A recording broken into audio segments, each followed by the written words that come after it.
for both women and for men. And one of the things we're going to talk about in this segment is that hormones don't just influence how long we live, they also influence how well we live. And that's what I want you to really get behind is that I think so often we have such a limited view and limited conversation about hormones that we don't think about it until it's almost I don't want to say too late, but we're almost in the thick of hormone change before we start thinking about hormones. And so, what I want to help people understand is that we need to start thinking about hormones from a much earlier age than most people do. And we're going to talk about why we don't so far. But again, this isn't just a women's talk, it's a family conversation because hormones influence women.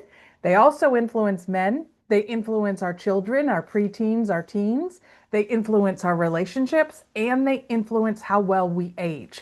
Every single family you know is impacted by hormones, probably more than you realize. And so we're not just talking about perimenopause, we're not just talking about menopause, we're talking about all different types of hormone changes and how we can support them.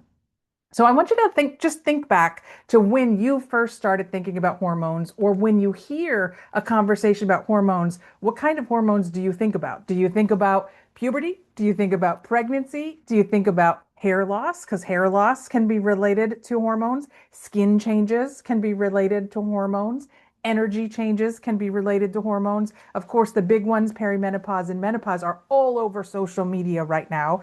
At least for me, I'm 50. So my news feed, the algorithm is feeding me all of the perimenopause and menopause stuff right now. And some of you may be able to relate to that. Some of you may never really talk about or think about hormones because you just don't really think about it in terms of overall health. You might think about it in terms of, okay, when a child is getting ready to enter puberty, we talk about hormones.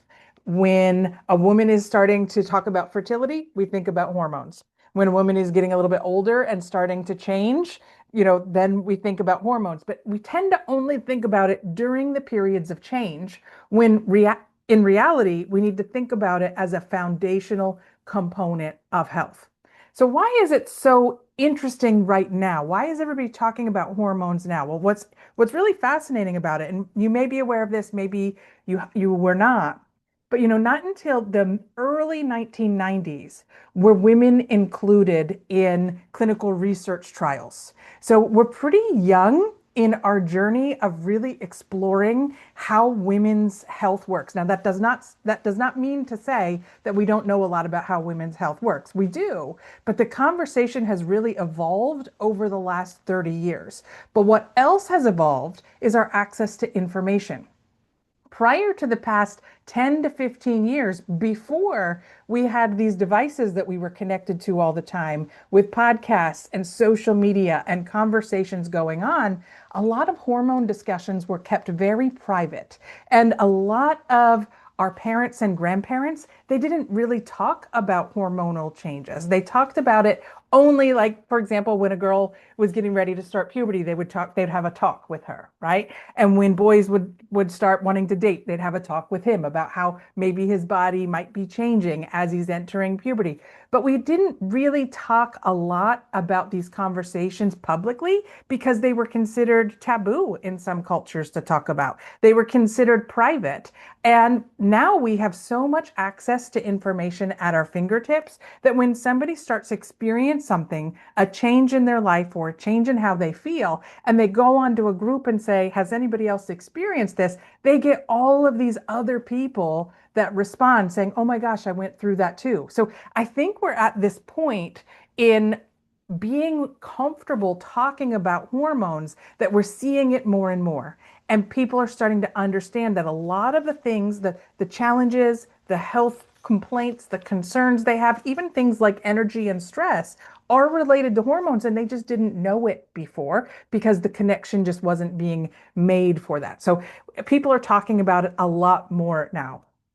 We also have some things changing in our environment. We have access to a lot more chemicals in our environment or exposure in our environment of things that can cause endocrine disruption, things that are causing changes in our hormone cycles. And we're seeing girls start their cycle earlier. We're seeing women start experiencing perimenopause symptoms, which used to be expected around mid 40s to 50s. We're starting to see women in their 30s starting to go through some hormonal changes that maybe they weren't expecting.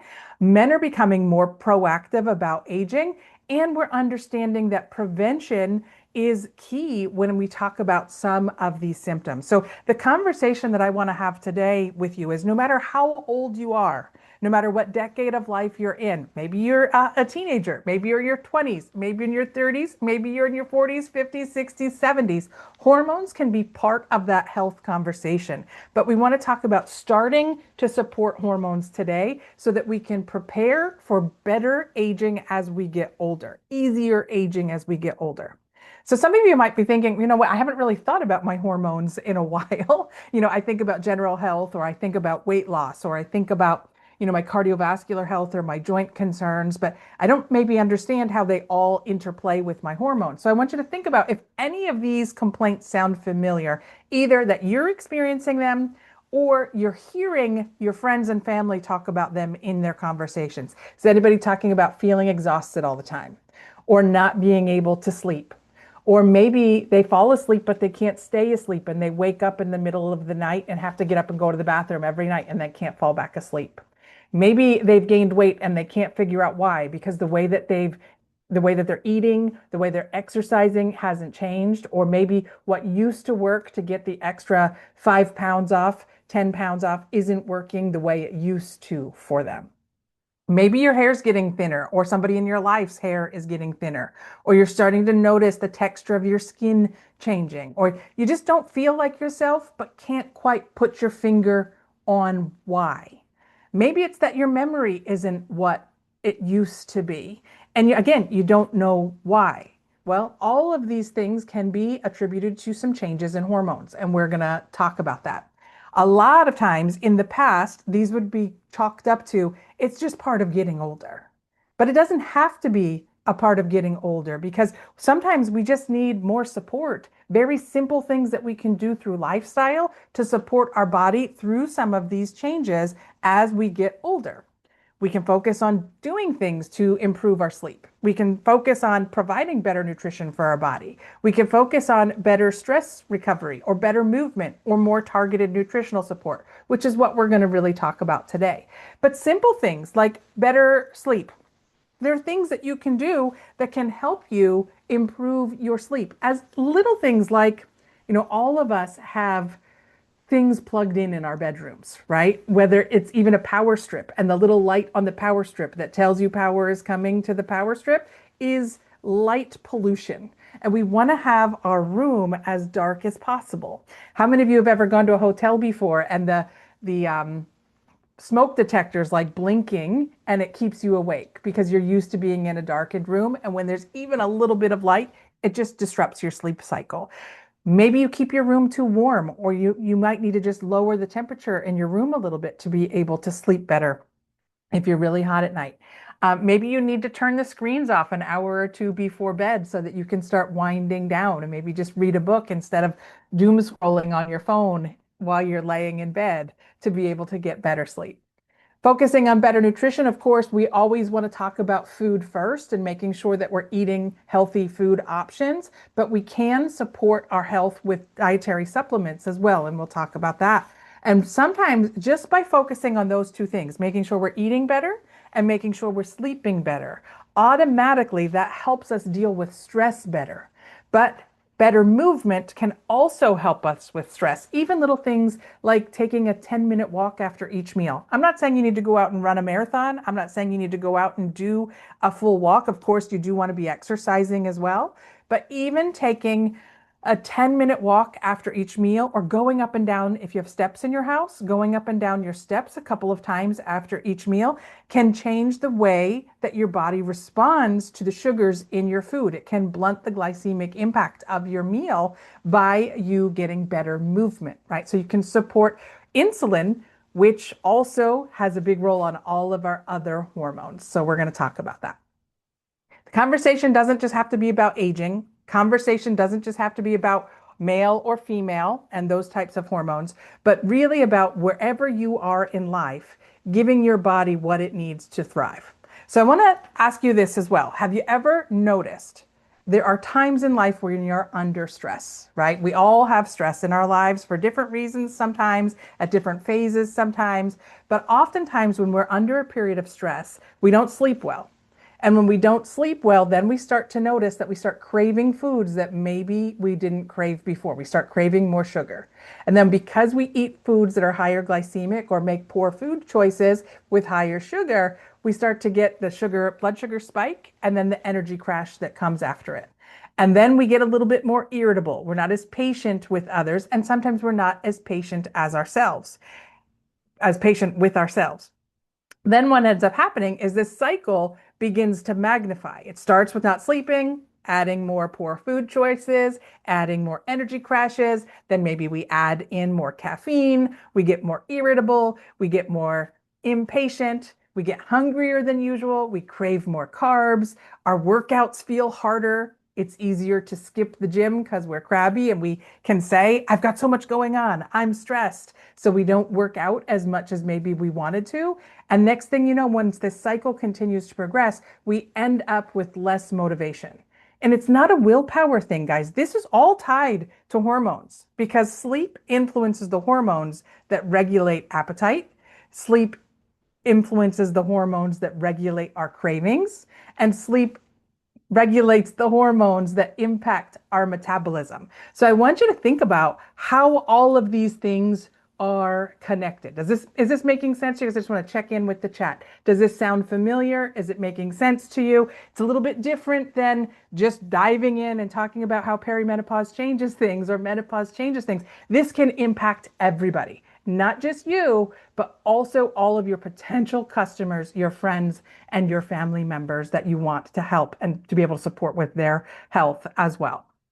So for women, let's talk a little bit about women's hormones, because we talked about the fact that women's hormones do change at multiple times throughout their life, right? Of course, as they're going through puberty, they're going to have changes. As they're preparing for child rearing years, they're going to go through changes. As they start exiting the child rearing years, they're going to have changes. And those changes impact our sleep, they impact our mood, they impact our stress resilience, they impact our mental clarity. As we start to get, especially in the older phases of women's hormones, we start to develop brain fog, we start to get a little bit more forgetful, we start to sometimes have difficulty finding our words or even finding our glasses that might be sitting on our heads, just because we're not dealing with the stress the way that we did before. And that can impact our overall well-being. Now, we hear about a lot of different women's hormones. We hear about estradiol, we hear about estrogen, we hear about progesterone, we hear about LH, we hear about FSH, the follicle stimulating hormone, and all of those things are really important in different phases of our lives. But I just want to pick one to talk about for a second now, which is progesterone, because a lot of times people, they think about progesterone when, if they've been trying to get pregnant, they're experiencing fertility issues. Progesterone is really important. In the first couple phases of pregnancy, progesterone needs to rise and stay elevated in order to maintain a pregnancy. When somebody's going through their cycle, they might be paying attention to where their progesterone levels are, but we tend to think about it in terms of female cycles and fertility. But progesterone also is converted into compounds like allopregnanolone that interacts with GABA in our brain. And that is what helps to keep us calm. That's what helps to produce the neurotransmitters that help us stay stable and calm throughout stressful times. And so when we're not producing enough progesterone or we don't have enough progesterone, stress can impact us in a different way than it did when we were younger. And in fact, it can cause our body to stay stuck in fight or flight mode. And when we're stuck in fight or flight mode, that can impact us in innumerable ways, right? When you're stuck in fight or flight, you're not really thinking about reproduction. So libido tends to go down. When you're stuck in fight or flight, you're not really thinking about communicating well because you're just trying to get your message across as quickly as possible. When you're stuck in fight or flight, you don't sleep well because you're on edge constantly thinking something's going to happen. You maybe don't feel safe in your body and you don't even know why. So this is one of the things that a lot of times people don't think about, the fact that as these progesterone levels change throughout different types of our life, It can impact our relationships. It can impact how creative we are in the world. It can impact whether we have the energy to want to do things like grow a business or create something new for ourselves. So these hormones can really impact us in many more ways than we thought. And your body is all connected. Dr. Cheryl Duchess would always say there are no fences in your body. And I think that's a really important message to keep driving home to people. Your hormones, in this case, even progesterone, has an impact on thyroid function. They are well related. So your thyroid can be impacted by some of your female health hormones. If you're a male, your male hormones as well can be, involved in energy production, brain function, metabolism, overall wellness. But it doesn't work by itself. It works alongside of nutrition, stress management, making sure we're getting enough sleep, and making sure all of our hormones are in the right ratios with each other and balanced towards each other. Everything influences everything else. And some of you may follow me on social media. You may know that I've been going through some crazy hormonal challenges myself. I've been talking about it on social media. Over the last year, I became very anemic.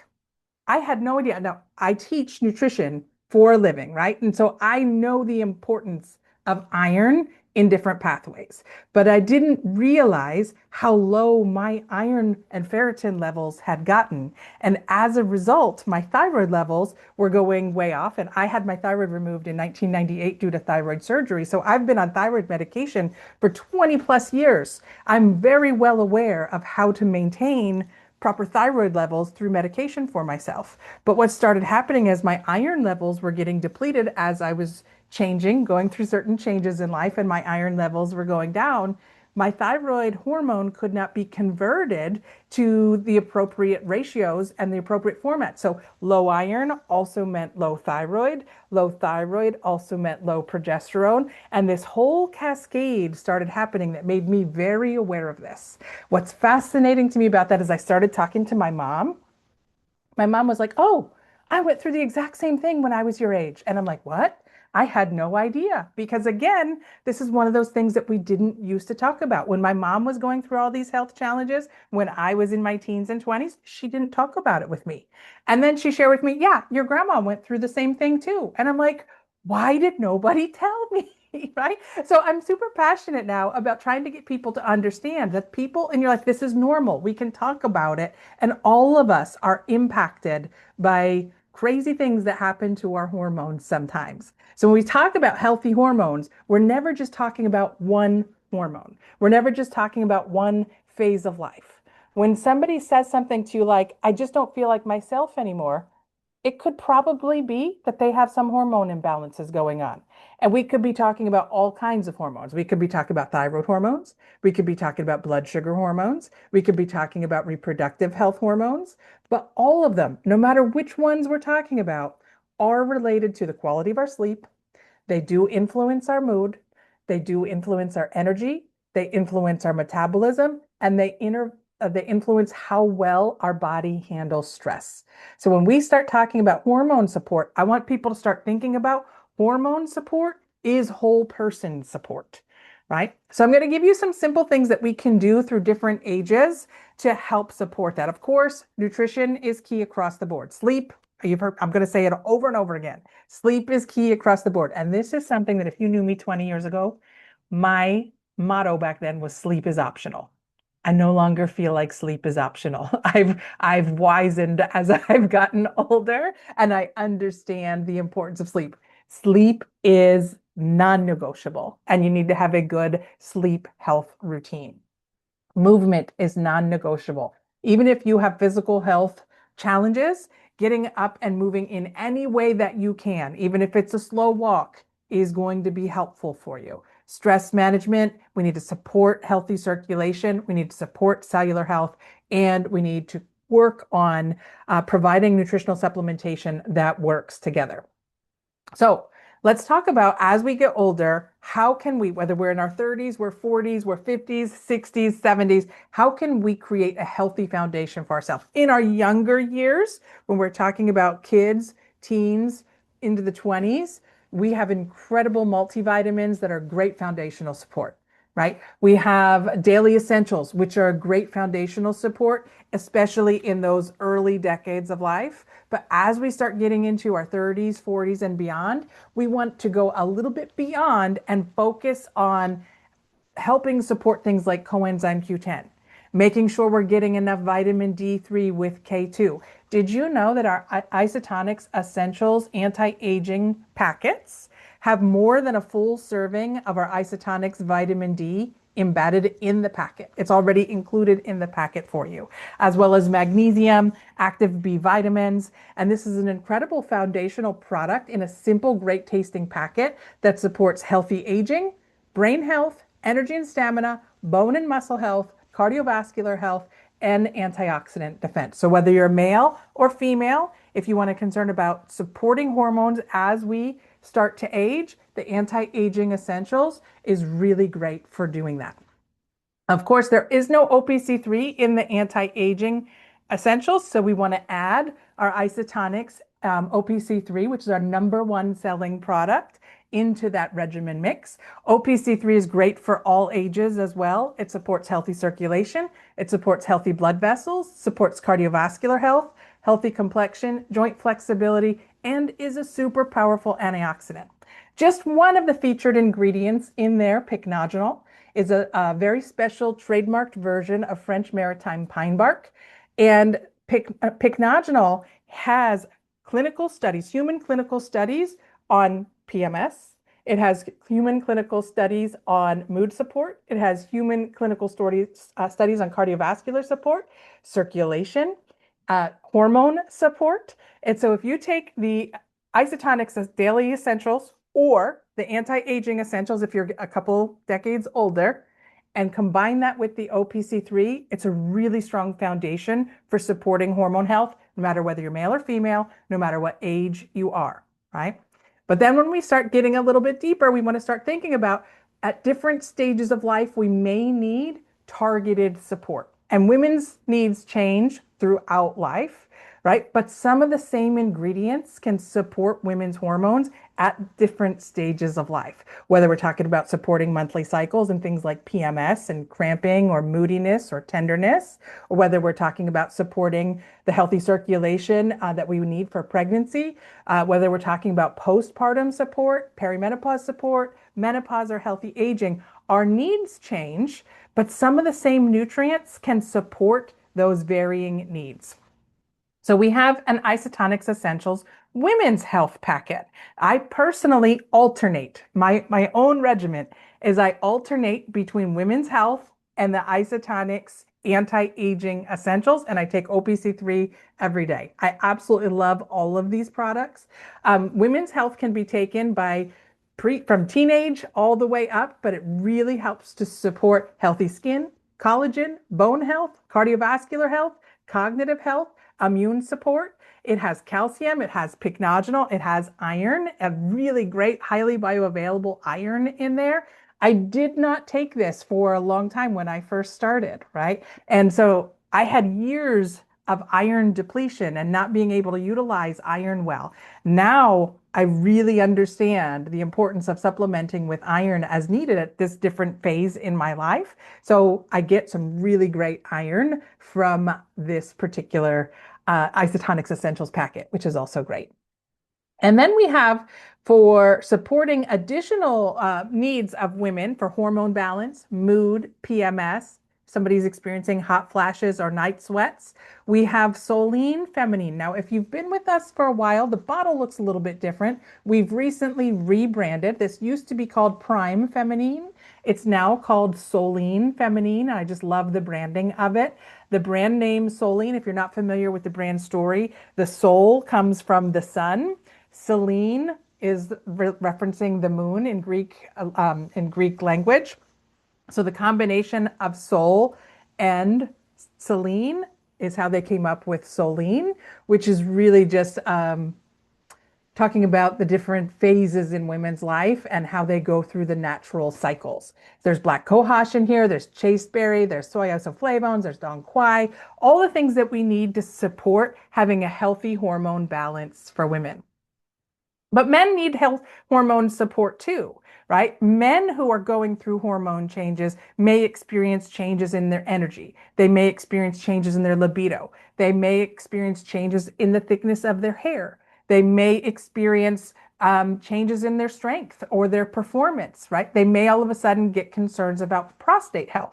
But we don't just need to be concerned about prostate health once we get into our 40s and 50s. We should be starting today, no matter what age we are, even if we're in our 20s, to support prostate health moving forward. The prime prostate ingredients with the beta sitosterols help promote healthy urinary function. They, they help promote a healthy response of converting testosterone to DHT, which if you've ever seen any of the ads for the hair loss medications, they talk about supporting appropriate DHT levels. Talking about pumpkin seed extract, nettle root, grapeseed extract. These are incredible ingredients in there to help support the prostate, support healthy urinary function, support healthy cell function, and support healthy circulation, which is key for men's health too. And then as we get older, we want to talk about cellular energy and the mitochondria. And we have some really great products that can help with promoting longevity for that. One of my favorites we just launched not that long ago. It's called Prime NMN, which supports healthy energy levels, supports NAD metabolism, mitochondrial function. And NAD, by the way, is a form of a B vitamin that's really helpful in the energy cycle, producing energy for the body. That mitochondrial function, they're the little spark plugs of your cells that give you cellular energy, but it also supports brain health, hair, skin health, and healthy aging. So I want you to just start thinking about this a little bit differently. I know we want to keep these short and engaging and give you little tidbits of how you can take this information to either improve your own health, think about the health of your families, or think about your friends and families that you can help as well. When we start thinking about hormones, I want you to start listening for people talking about being exhausted, talking about how they can't sleep, talking about how their hair is changing, talk about how they're gaining weight or they can't lose weight as easily as they did in the past, or maybe they just don't feel like their self and they don't know why. Because if people are talking about any of these, hormones might be part of the conversation and they might not be connecting those dots. They might not be thinking, well, maybe it's my hormones that are causing me to be so low on energy. Maybe it's my hormones or changes in my hormones that are making it difficult for me to sleep. And so we need to start asking ourselves and asking our customers better questions. Because hormones don't just influence how long we live, they influence how well we live in all phases of our life. So that's the little presentation that I put together for you. I've just covered a couple of products in a short period of time, but I do want to open it up if there are any questions, if there's anything that you guys want me to go into deeper for. But I think that would be a great start if somebody wants to support their health. If you're in their 20s and 30s, daily essentials, great foundation. You're getting a little bit older, anti-aging essentials, start there. You're women going through some sort of hormonal change, the women's health essentials can really help you. Choline can be added to that. Men should be taking Prime Prostate, and then experiencing longevity concerns or want goals for longevity, add in the Prime NMN.